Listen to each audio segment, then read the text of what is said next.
नमस्कार, मैं हूं अभिषेक शुक्ल। मेरी जेब मेरा हक में स्वागत है आप सभी का। उपभोक्ता फोरम से जुड़े मामले इस कार्यक्रम के जरिए हम दिखाते हैं, आपके हक की आवाज हम बनते हैं। बारिश के मौसम की बात करते हैं। अक्सर सड़कों में पानी भर जाता है और गाड़ियां पानी में फंसकर बंद हो जाती हैं। ऐसे मौकों पर आपके पास अपने नुकसान की भरपाई करने का एकमात्र सहारा व्हीकल इंश्योरेंस होता है, लेकिन कई बार इंश्योरेंस कंपनियां रिपेयरिंग का क्लेम देने में आनाकानी करती हैं। ऐसे मामलों में क्या किया जाए, कैसे आप क्लेम ले सकते हैं, हमारे एक्सपर्ट से हम जानेंगे। उनसे जुड़े सवाल भी आप उनसे पूछेंगे, लेकिन पहले एक रिपोर्ट आप देखिए।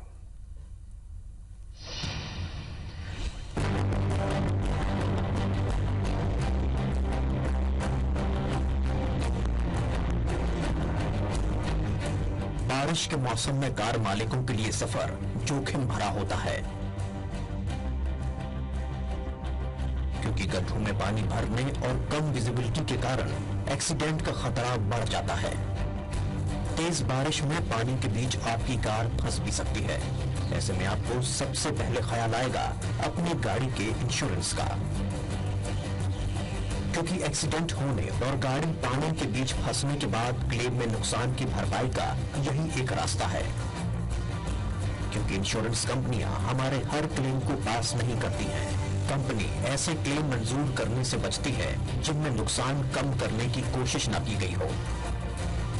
क्लेम के लिए कई जरूरी कदम उठाने चाहिए, जिनमें पानी भरे रास्ते में कार फंसने और बंद होने पर इंजन स्टार्ट करने से बचे, क्योंकि पानी इंजन में पहुंच जाएगा और इंश्योरेंस कंपनी आपको कार रिपेयर का खर्चा नहीं देगी।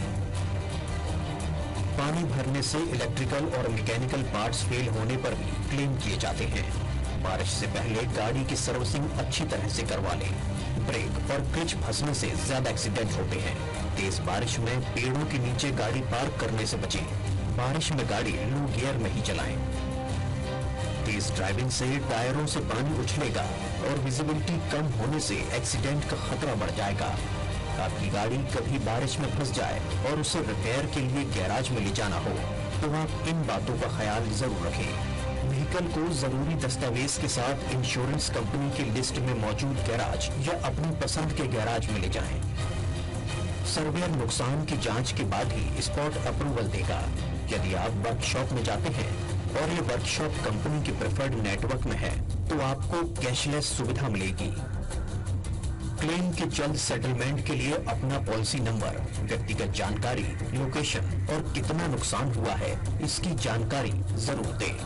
Bureau report, IBC 24। तो आपके पास भी इससे जुड़े कोई भी सवाल हो, आप हमें कॉल कर सकते हैं। हमारा नंबर हम लगातार फ्लैश कर रहे हैं 0771-400-877।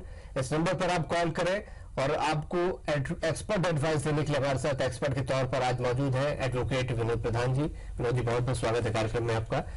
विनोद जी, हमने ये रिपोर्ट यहाँ पर देखी, बारिश के मौसम में निश्चित तौर पर गाड़ियां किसी न किसी वजह से एक्सीडेंट की संख्या उनमें ज्यादा हो जाती है। ऐसे में जब क्लेम के लिए जाता है कोई, तो बहुत सारी दिक्कतें उसे यहाँ पर झेलनी पड़ती हैं। क्या किया जाए जिससे आसानी से क्लेम मिल जाए? सावधानियां क्या क्या रखनी चाहिए?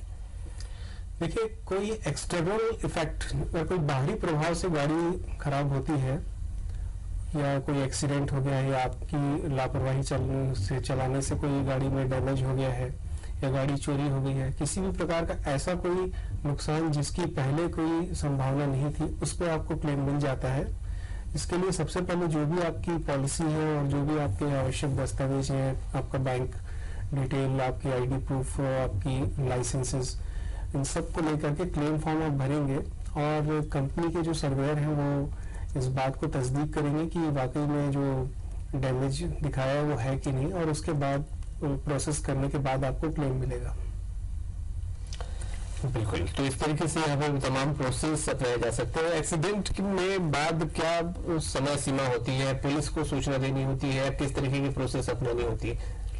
देखिए, बहुत सारी कंपनियां जो है वो अपने पॉलिसी पे पहले ही लिख देती हैं कि 48 आवर्स में उनको पुलिस कंप्लेन करनी चाहिए, और अगर किसी वजह से गाड़ी के स्वामी नहीं है उस जगह पे, तो वो बाद में भी उचित कारण दर्शा के FIR कर सकते हैं। लेकिन किसी भी स्थिति में आपको FIR सबसे पहले करना चाहिए, जैसे अगर कोई एक्सीडेंट हुआ है या गाड़ी चोरी हुई है तो। बिल्कुल, FIR बेहद जरूरी होता है। बिल्कुल, अगर FIR कर दे और उसके बाद क्लेम जब लेना है और क्लेम लेने के बावजूद इंश्योरेंस कंपनी दिक्कतें करे, तब क्या रास्ता बचता है? देखिए, एफआईआर होने के बाद 3 महीने तक उसकी क्लोजर रिपोर्ट पेश होती है। अगर गाड़ी मिल जाती है तो उसके मालिक को लौटा दी जाती है, और अगर गाड़ी नहीं मिलती है तो उसकी क्लोजर रिपोर्ट पुलिस बना के थ्रू एसपी के थ्रू उसको इंश्योरेंस कंपनी को और आवेदक को दी जाती है, और उसके बाद ही क्लेम की प्रोसेस शुरू होती है। तब तक इस बात का इंतजार किया जाता है कि गाड़ी मिल सकती है, और जब फाइनली रिपोर्ट आ जाती है कि गाड़ी नहीं मिल रही है, तब फिर आप इंश्योरेंस क्लेम लेने की कार्रवाई करते हैं। बिल्कुल, तब इंश्योरेंस क्लेम लेने की कार्रवाई कर सकते हैं। और जब हम फोरम में जाए इस प्रकार की गाड़ी को लेकर, इस प्रकार के मामले को लेकर, अगर क्लेम नहीं देते इंश्योरेंस कंपनी, तब क्या क्या दस्तावेज अपने पास होने चाहिए और कहाँ पहला स्टेप क्या लेना चाहिए? अगर इन सब के बाद भी आपको क्लेम का पैसा राशि नहीं मिलती है, तो आप फोरम में जा सकते हैं। मूल पॉलिसी और जो पुलिस की क्लोजर रिपोर्ट है वो, आपने जो एफआईआर की है वो, और आपके गाड़ी के स्वामित्व के दस्तावेज, आपके लाइसेंसेस, आपके आईडी प्रूफ्स, ये सब लेकर के आप फोरम में जा सकते हैं। और उसमें ये आप बता सकते हैं कि कंपनी जो है वो जेन्युइन कारण होने के बावजूद भी क्लेम देने से इनकार कर रही है और इसको क्लेम देना चाहिए। उस आधार पर आप जा सकते हैं। चलिए, हमारे साथ एक दर्शक इस वक्त अनसुईया प्रसाद भोपाल से हमारे साथ हैं। अनसुईया जी, स्वागत है मेरी जेब में रात में आपका। आप सवाल करें अपना। हाँ जी, टीवी की वॉल्यूम बंद कर देंगे अपनी और उसके बाद सवाल करेंगे। हाँ, मैं ये जानना चाह रहा था सर। हाँ, कि जो टीवी की वॉल्यूम बंद कर दीजिए अनसुईया जी। जी अब करें सवाल। कि जो गाड़ी का भी जो इंश्योरेंस कराते हैं, आज गाड़ी का इंश्योरेंस जो कराते हैं, हाँ, आवाज आ रही है सर? बिल्कुल आ रही है, आप बोलते रहे।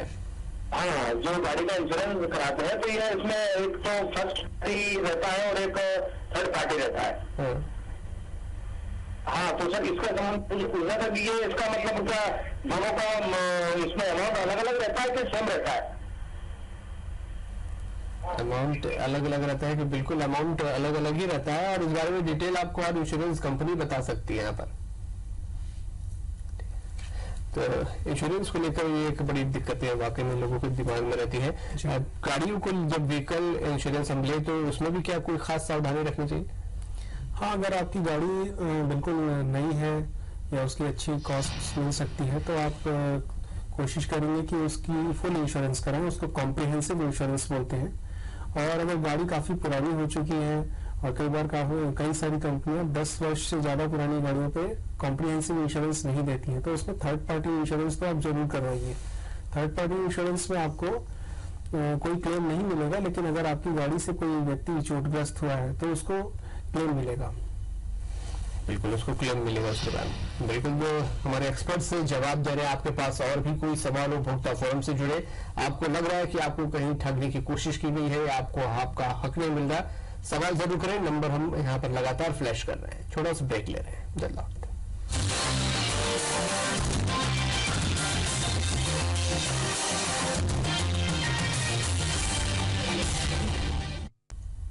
स्वागत। ब्रेक के बाद मेरी जेब मेरे आंख में दर्शक हमारे साथ जुड़ रहे हैं। चंद्रपाकर, एक दर्शक जशपुर से है। चंद्रपाकर जी, स्वागत है मेरी जेब मेरे आंख में। आप सवाल करें अपना। जी सर, बोलिए। सर जी, हाँ बोले। ये हम लोग का गाड़ी पिछले बार जब खड़ी थी तो बस साइड से कोई मार्ग में समझ में नहीं आया, तो कंपनी को जब कॉल किया गया कि सर ऐसा हुआ है, तो उनके द्वारा ये कहा गया कि आप क्लेम करेंगे, उसके बाद 1 सप्ताह बाद ही आपका ये काम हो पाएगा करके। तो सर क्लेम करते तुरंत पार्ट, गाड़ी का पार्ट नहीं लग पाता है क्या? क्लेम करते साथ उनकी कुछ प्रोसेस होती है विनोद जी। एक जी देखिए, कई कंपनियां जो है वो कैशलेस आपको स्कीम देती है, और कई कंपनियां बिल पेश करने के बाद आपको उसमें रिम्बर्समेंट देती हैं। तो ये डिपेंड करता है कि आपने पॉलिसी जो है वो कंपनी से ली है, उसमें उसके क्या टर्म्स एंड कंडीशन थे।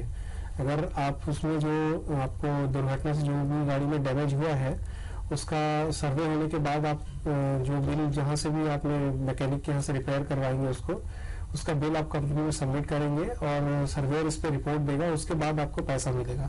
दूसरा तरीका यह है कि अगर कंपनी के कोई ऑथराइज्ड रिपेयरिंग सेंटर है और वहां से आप करवाते हैं तो कुछ इलेक्ट्रिकल और रबर पार्ट्स को छोड़ के बाकी पे बिलिंग नहीं की जाती है, उसकी कंपनी डायरेक्ट पैसा दे देती है।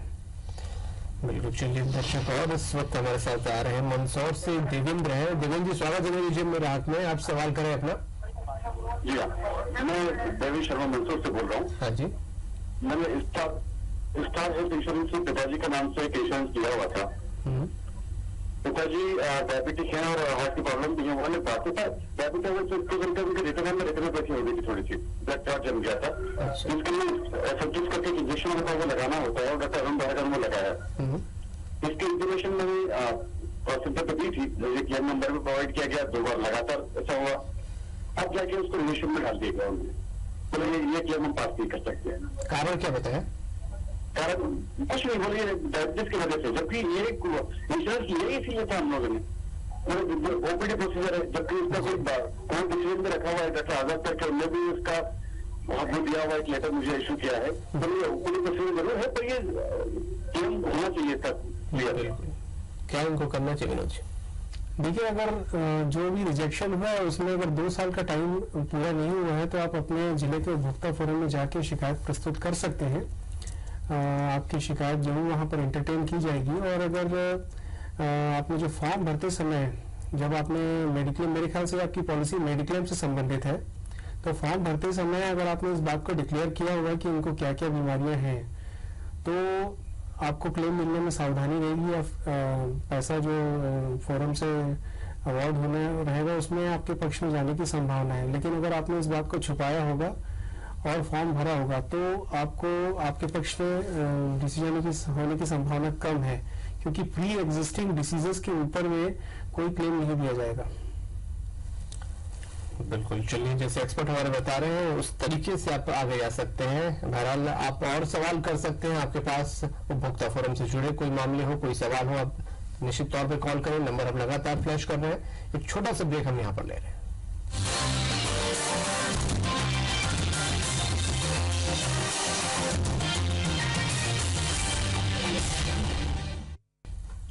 स्वागत है ब्रेक के बाद। दर्शक हमारे साथ लगातार जुड़ रहे हैं। अमन सिंह एक दर्शक शेडोल से हमारे साथ हैं।